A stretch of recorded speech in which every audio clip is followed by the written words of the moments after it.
You must come to the realization that you do not have to travel alone. Don't get me wrong, you can. Oh, definitely. Many have gone that route. It's gritty, painstaking, and very worthwhile. It's a given. Industry begets sweet things. However, you have to understand that innovation is no less profitable than invention. I mean, Henry Ford, he might have invented the assembly line, but the Coca-Cola company harnessed it to become over 6 times more valuable than his car company. Oh, and yes, they did that selling happiness and sugar water. Me, I like it, sha, but hey, look, it's not rocket science. You can take your hoe to the farm, put your head down and match the work ethic of an ant colony. Or you can look up and around, find someone with 2 tractors, walk up to them and ask to join their party. Yeah, you're welcome to the glide. Today we'll be exploring the ideal merger between meekness and masculinity. Should men be stripped of their ego or should it be tamed?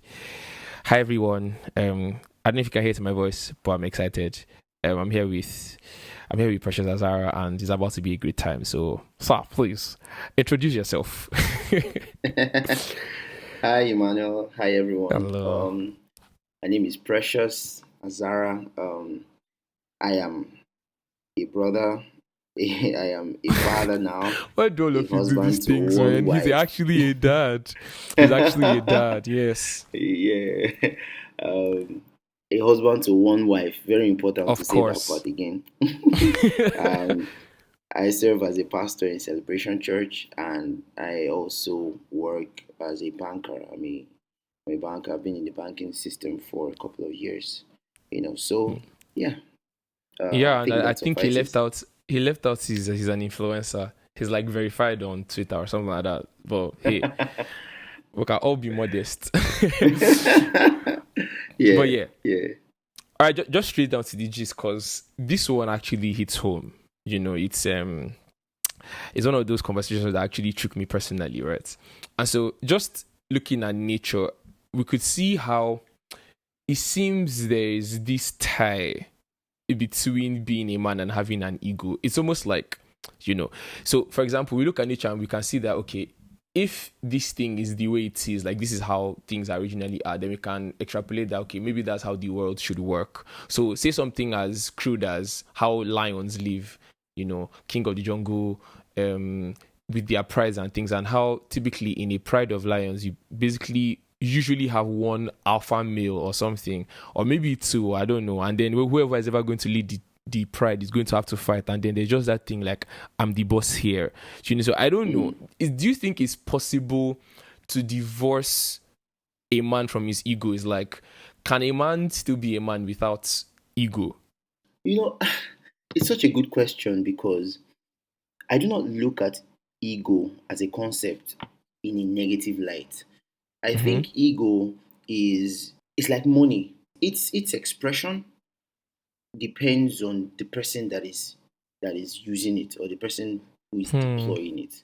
You know, Okay. I think ego as a concept is a healthy part of any male since men are focused for this conversation. Yeah. You know, I think that what we've called ego can just be a man's sense of self-worth. It can be a man's Ooh, definitions. perception of Okay. himself. How he sees himself, how he perceives himself. You know. So, but in bringing it down to masculinity or just being a Mm-hmm. man, I think it's interwoven. So it's like asking, can you separate being, say, muscular or being emotional, as in being an Hmm. emotional being soulish, from being Mm-hmm. masculine or being a man. So I think it's just interwoven, and it really depends on, like I said, its deployment or its reception. It depends on the person that is the subject of it, if I may use that term. So yeah. Yeah, I mean that definition is fire. I think that's really good. It's like when you said it's like money, like it really slaps, because if I've learned anything, I know it's like money is a tool. It's Yeah. like in the hands of somebody good, like it's going to do a lot of good, and then in the hands of somebody not so great, then it's also going to do a lot of harm. So if that's the case, right, if ego is a fixture in men, could it also be the reason why we might not be as teachable as our counterparts, the ladies? Because that's a Hmm. thing. Is that why we don't used to hear words? you know so I think teachability is not inbuilt. I don't think it's inbuilt. I think this one is mostly a nurture thing. you You mean know, like for both genders? I didn't get that. Sorry. Do you mean for both genders? Like when you say it's not like inherent, I mean teachability. Because if that's the case, then that's a whole other conversation. I think that's really interesting. If you think teachability is not something that's inherent, or would you say characteristic of a particular gender? Because in my mind, I just feel like women are typically a lot more teachable than guys are. I don't think so. Truly, I don't think Hmm. so. I think Okay. women get away with a lot. Truly, just being feminine and being Mm-hmm. generally softer, right?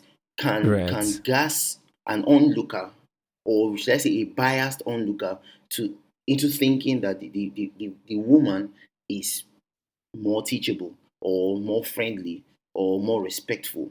I think Wow. if everyone, if all species, men and women alike, are of equal physical strength and capacity, Mm-hmm. we would see crazy things among us. Truly.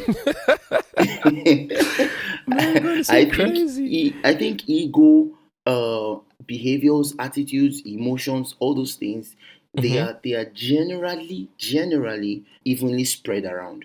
And so where we now see differences in our behaviors and our responses to life and situations, Mm-hmm. even though there's some nature at play, we can talk about genetics, we can talk about um, just people's psychological makeup, right? Mm-hmm. But if we really want to get down to it, it's a lot. It has a lot to do with nurture. This is my honest opinion. Of course, I'm not speaking from data. I can only speak from Yeah. my Yeah. experience, my Experience. life Mm-hmm. experience, and just my observation. So to your question, like the main reason men tend not to be as teachable, in fact, that question that question kind of hurts, because Hmm. if you really look at it, who holds this opinion, right? A lot of women, and I say this respectfully, try to teach men to not be who they have already proven to be. Do you get me? Could you like So explain that further? I want to understand. What does that mean? so I'm talking about actual a person's makeup, a person's character, right, can be a Mm-hmm. certain way, and now his partner, or it might not even be his partner in terms of a romantic relationship, it can just be Mm-hmm. anyone. A lot of people make the mistake of trying to remold people, and people can only Hmm. change themselves. So when you talk about teachability, there has to actually be a willingness. It comes in a context of a proper environment.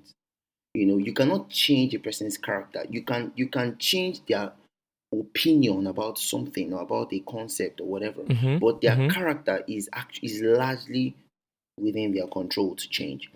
So when we talk about a man not being teachable, are we Mm-hmm. Mm-hmm. actually saying a man has refused to conform to the image we desire of him to, Oh my God. or Okay. a man has shown a desire to change something about his life, but is finding it more difficult than his female counterpart in Right to changing, learn. even when Yeah. he puts in the same level of effort? So that's a different conversation. Okay. That's really good. So That's really good. Okay. Mm-hmm. yeah, so I mean, at the risk of sounding like a male apologist, right? Yeah. I dare say, once again, it is evenly spread. I know women who are set in their ways that would Mm-hmm. shock you.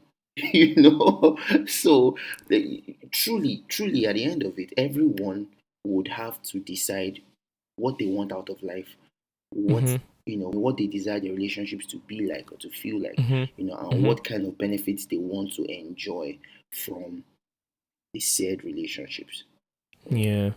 Yeah. Or like you just shifted, like literally, right? You know when they talk about shifting goalposts, like you literally just I moved my just mind did because that. I'm not. I'm Because sorry.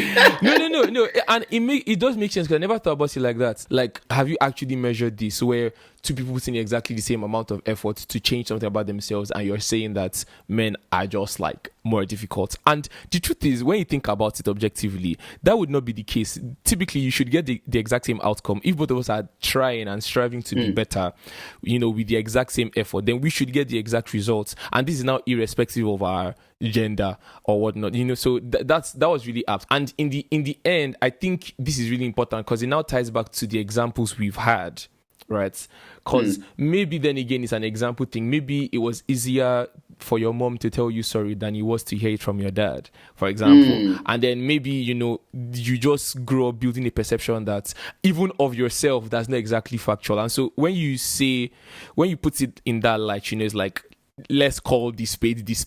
My friend would say, let's not lie, let's not cheat, let's not steal. It's like, yeah, when you put it up like that, it's like, yeah, let me take it back home. You know how typically boys are more vulnerable with their mothers, and I don't know, maybe I'm speaking of the one that is speaking in third person, but hey, it doesn't seem to be the case with fathers, that relationship. And so these guys tend to put up a facade. It's almost like it's easy to feel in front of your mom, because even if she's going to prep you up, like, she accepts you the way you are, regardless of your failures, in a sense, right? Yeah. And there's now this facade, like you have to put up a different persona, right? So it's like, man, I can't feel in front of this man, I have to come correct, like, bro, keep your head up, don't cry, stay well, arrange your shit, all these kinds of stuff. And so it's all these tiny things that in a sense build up to a kind of persona or idea that we have of manhood in the first place, that now degenerates into, for example, me now thinking that we might just be harder to teach. And then I'm now like thinking, okay, on the grand scheme of things, what about fatherhood? How do you think it has affected how maybe rigid or bare, like almost transactional it is to communicate or commune literally with your dad, or with a dad, son to dad? Because that is a relationship that is very, very formative, and it does a lot when there's a good example inside your house that actually gave it to you. Like, it's different. It's mentorship, but on a whole different level. Yeah. And so it's like, how would you think fatherhood has set that relationship up? Talking problems, maybe pros, cons. Like, what would you say, like, the state of things are like right now? From time immemorial, men have been hunters. Men have been Why is it like that? from the days of Abraham. In fact, back it up to the days of Adam. We've been the hunters, and so this means generally from thousands of years of evolution, right, and genetic mutation, we have become stronger physically. Now, becoming stronger and having to be stronger physically, if not properly channeled, it can create walls where there needn't be any. So this is where a proper nurturing environment has to come into play. So now, if a man, let's say a boy, has from when he has been little come face to face with the reality that he's going to have to fend for his family someday. In fact, even without anyone telling him that in those exact words, the desire to protect, the desire to provide is somewhere inside the heart of a boy. Because if you check it, our natural instinct towards a woman that we desire is to protect her and to give her whatever she wants. Still the same way, I digress a little bit, a woman's natural instinct towards a man that she loves and honors is to give herself to him. And by herself, I mean her body. You get it? It's just like a natural. So that is why when a man has won the heart of a woman, they invariably lead to a romantic relationship. So that's an aside. So us being, natural hunters, of the family, of the human race, that mindset and that desire, sponsored by society's demand of men, God. it has kind of relegated other, in quotes, smaller priorities to the background. Mm-hmm. So it's now like, okay, there's food to be hustled for, there's money to be Mm-hmm. hustled for. I need to do this for my family. I need to provide for my family. Who has time to sit down and say, "Hi, little baby," or play catch with your son or with your child, with your Mm-hmm. daughter, or play dollhouse with your little daughter and things like that. So Yeah. this is where a proper nurturing environment has to come in. If we do not put these seemingly small things on the same level as going out to Yeah. To create or hunt. Mm-hmm. to hunt, Yeah. we would keep seeing this gap in the father-child relationship. It's just what it is. So now here's the question: if the man is the breadwinner, so that the Mm-hmm. woman can be present for her children in the way she was designed to be, because make no Mm-hmm. mistake, and I mean I say this with humility but with confidence too, I do not think that a typical woman on a general level was designed to be a breadwinner. Mm-hmm. I don't think so. I don't think so. Mm-hmm. Now, this does not mean I think every woman has to be a wife in the desire that we see it to be. That is, she doesn't have anything going for herself Go. on a Yeah. on a Yeah. the financial or the career level or anything like that. I just think there has to be a level of balance, and men were created. Man, I'm running the risk of being cancelled, but I'm just gonna say what I think. Right?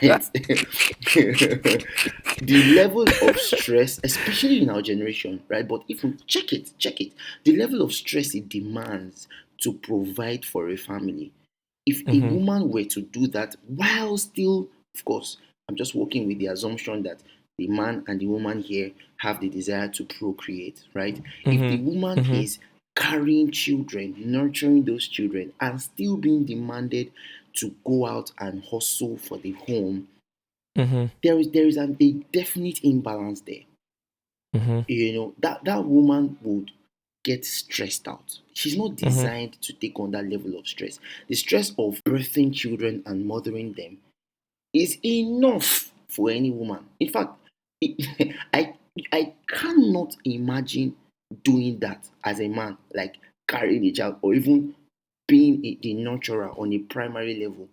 There's Yeah. there's there's Yeah. there's a capacity that women have been created, you know, with Mm-hmm. that makes them able to do that. Now, why Mm-hmm. I say this is because of those natural distinctions in our makeup. We see that women tend to spend more time with the children, tend to be closer to the children, and that emotional bond tends to be formed more easily. Yeah. Now, the same way, here's the balance now.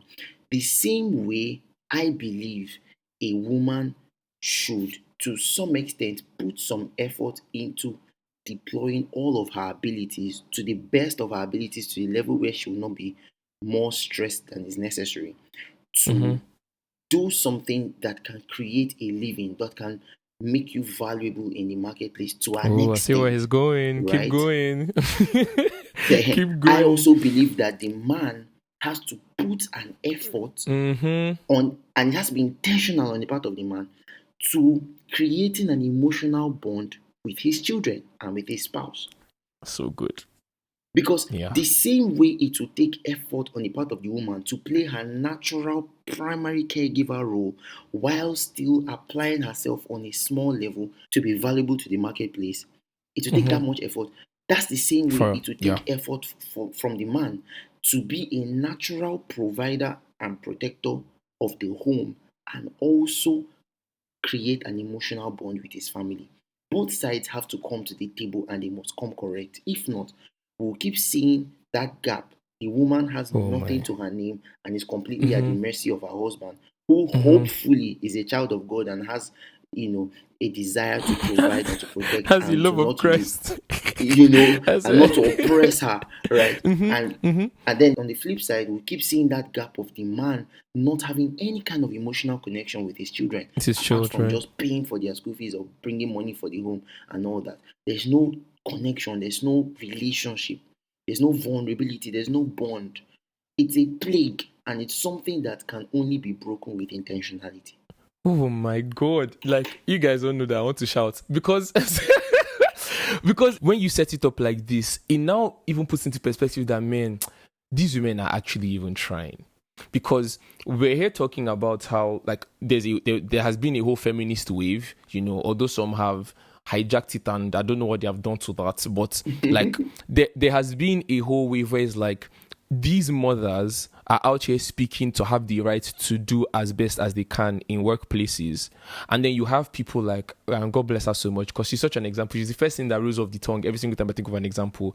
But Mommy Ibuku Awoshika, like Yeah, people like that, the fact that you can do what you do at such a high level and be a legit mom and wife, is a whole thing. And so now what's happening, like you're saying, is we have these female examples where they are striving, they have worked so hard, and then they have gotten to the top of, like, the career ladder or whatnot, and they are still nurturers of their homes, of their families, right? And on the flip side, like you're saying, like it now seems like, man, maybe it just wasn't, nobody ever knew or something, or did not just tell them, but because of the extra work like that an Ibuku Awoshika has to do to be the CEO of First Bank, do you get, like, she has to put in that work, like you're saying now, to get to that level. Like, it's going to be a no-brainer to be a mother and to be the wife of Mr. Awoshika. It's going to be easier to do. But now it's not the extra effort that she puts in to be the Ibuku Awoshika that we know. It's that level of effort that's, like you're saying, is required of the men to be a present dad. And it's like, yeah, man. yeah. And now I think about it, is like, on the grand scheme of things, just maybe we're not aware. And just maybe, like, because then again, I see examples here and there, all you new dads and things, like, creating content and showing us Newbies and stuff, But Yeah, like, yeah, it's now, it's like, man, is when you put, man, you don't know, this is really exciting because now it's like, it's real work. it It's is. actually like, it's It is. real work. And that example you brought up was actually so perfect. So perfect. Of course, I don't know much about her personal life apart from what we've seen, and of course she talks about these things, right? But you can see that there is a design, right? There's a design Yeah. that she has put effort into modeling her life after. Yeah. You know, and so in the areas where there is no natural inclination, there is an intentional effort to bring in balance to those areas. Yeah. That's really what it is. At the end of the day, even if we fail in these areas, that singular effort, the effort, communicates something to our partners. Kai. It communicates, and Yeah. where we lag, where we lag behind, our partners, having seen the effort we're putting in, would cover us to the best of their ability. They would help Easily. us. That's it. Yeah. That's it. That's meant to be the plan, man. Notes taking. Notes taking. But yeah, so yeah, man, where do I even go from here, Seth? Because I'm like, I'm discombobulated. Anyways, reality then is somehow, like you've said, and I couldn't envisage, like, would have gotten to this point in the conversation, but in the end, somehow, these men have to come to this point where, they are aware of the work that has to be put in, right? And then they are seeking examples of men that have put in commensurate work. Because that's another thing, like, and I see it's a major segue from the last episode. Is like, okay, there are things that just come easy to you. You wake up in the morning, like, you just go about your business, your work, you make the money, you come, you put it on the dining table, like, you're fine, it's easy. But it might be hard for you to show up for PTA meeting.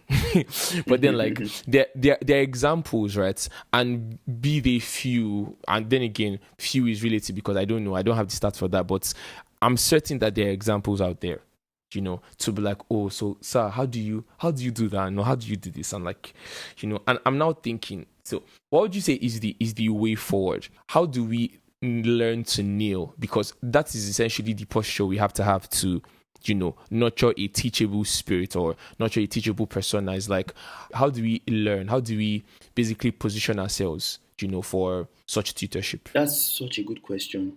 I think the awareness is the beginning of the matter, Mm. right? Mm-hmm. the awareness, and having a value system that is above you. Here's what I mean. This is my ideal. This is who I want to be. All right. Mm-hmm. This is the kind of person, this is the kind of man that I desire to be.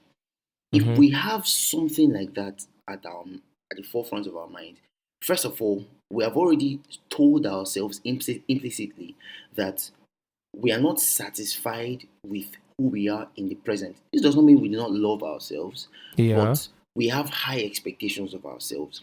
Mm-hmm. If we do that, it will not be too difficult to then see people that some way or in some way or form fit into that ideal, or have Right. a part of their lives that represents something that fits into that ideal. Mm-hmm. Okay. And that leads me to the second thing now, recognizing value. Because with a proper value system, we have a right sense of priority. Mm-hmm. And with that right sense of priority, we can now perceive where someone else has checked off those boxes. Yeah. It takes a lot of humility to look beyond ourselves and say, I'm not doing well in this area. Yeah. If this factor is not there, it's pointless having this conversation. It's pointless even pontificating on it.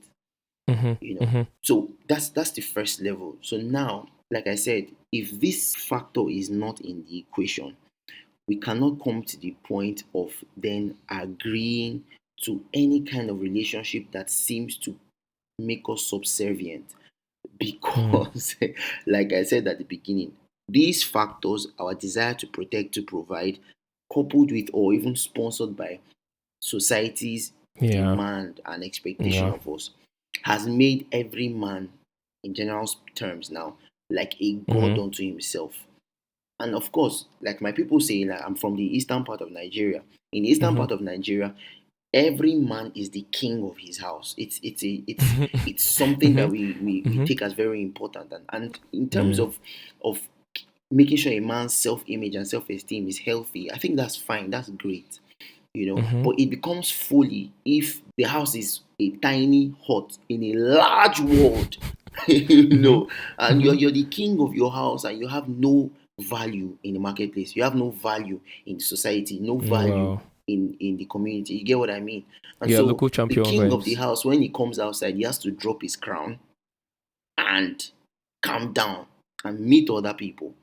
All right. Mm-hmm. So, having said this, how then do we come to the point where the feeling of being subservient does not necessarily turn us off the path of mentorship and accountability Yeah. and receiving value from others that have Mm-hmm. gone ahead of us? I think meekness must be involved. You know, thinking about ourselves is healthy, but thinking too much and focusing only on ourselves Yeah. is unhealthy. Already problem starts. Mm-hmm. So in this case, meekness is just not thinking about yourself too much, not taking yourself too seriously, and realizing Mm-hmm. that no matter how much we struggle, there are many that are struggling. Bro, Yeah. if Yeah. only I knew when I was younger how many other people were struggling with the same things that I was so ashamed to admit I was struggling with, I would have made progress much faster than I already Yeah. have. you know so just that consciousness that, first of all, I'm not in this alone. Second of all, even if it might seem like shameful, Mm-hmm. it's not the end of the world. Like, the feeling of shame is like the feeling of anger. It can be controlled, it can be Yeah. tamed, it can be redirected, and most of all, most important of all, it's not permanent. Once Yeah. circumstances Mm-hmm. change, Mm-hmm. shame ceases to exist. I'll give you Yeah. one very silly example. The first time I had a significant amount of money in my account than I was used to having, I run the risk of sounding, will I say, carnal now, because it seemed like my self image was somewhat tied Mm-hmm. to the money that was in my bank account. But here's Yeah. the point, I'm Yeah. talking about shame now. That Mm-hmm. day, I left my shoes in my office because the road, they were working on that road and it was flooded. So I just Mm-hmm. dropped my shoes, bought a pair of Dunlop slippers, and walked home. Now, the next morning, I dressed up, I had a tie on, and I wore slippers from my house to my office because the shoes I wanted to wear, they were in my We're in the office. office. Now, you need to see the way I was strutting. I didn't care that I was wearing slippers and a tie, fully dressed with a pair of slippers. Why? I knew that I could walk into any of those shops and buy a shoe, And but by my shoes were in my office.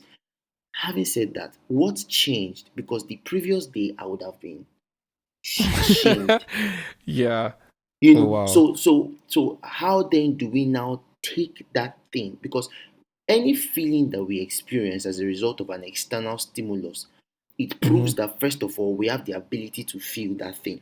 Now, Yeah. it boils down to neurological pathways. And if we can sit down, conjure those pathways, and see what is possible, we can actually generate the feelings in our hearts, in our minds, that will be able to sustain carrying a feeling of subservience, but it not ruining our chances at learning. Yeah. Gosh, Yeah. I just spoke a lot and I really hope I made sense. See, they are going to listen to it 6 times. Don't worry, I promise. They'll listen to it over and over again.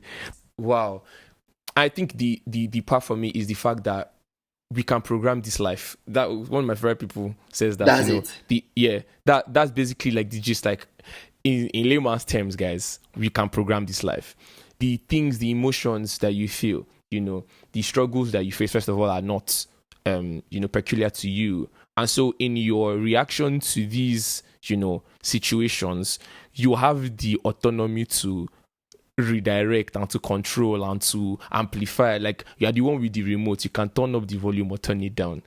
Absolutely. So but now, exactly, so the thing now, the work now is controlling, and that's where the awareness comes in. That's where having a value system, like he said, comes in. And it's just literally, it just reminds me of the difference between Adam and Jesus, for example, because there's this man that comes in frail as he is and just can't do what he's told to do.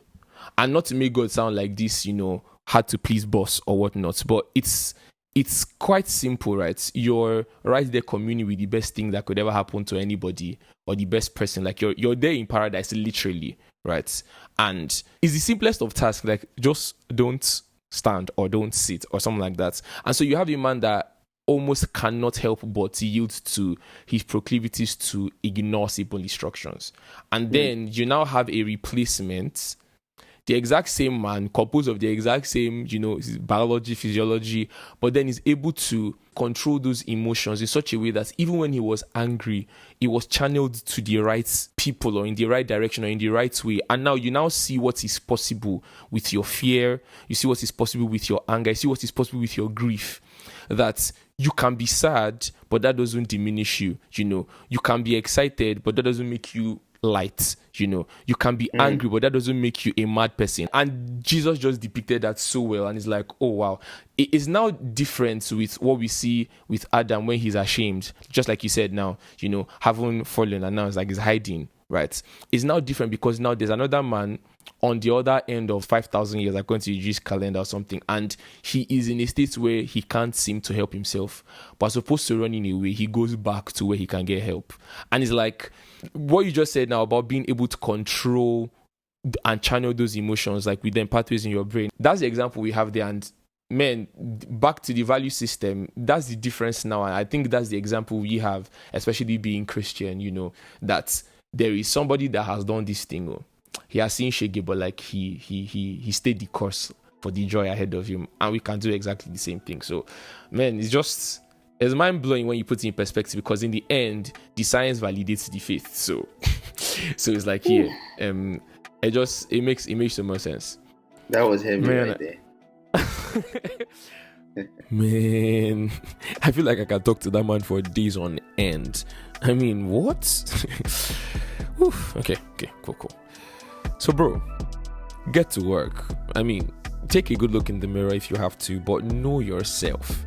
Establish a proper value system, gird up them loins, and pursue your rabbi. You're welcome. You've been listening to the second track of our premiere album. The plan was to take you through the album stealthily, relatively unnoticed. Thus far, that seems to have worked. You may want to go through all the episodes for context. So, we'd like to say thank you. Thanks for listening and engaging. Thanks for always being ready to hop on and take a ride. With one hand up and the other palm to our chest, we solemnly promise to be smooth with it. We promise to be steady on a glide.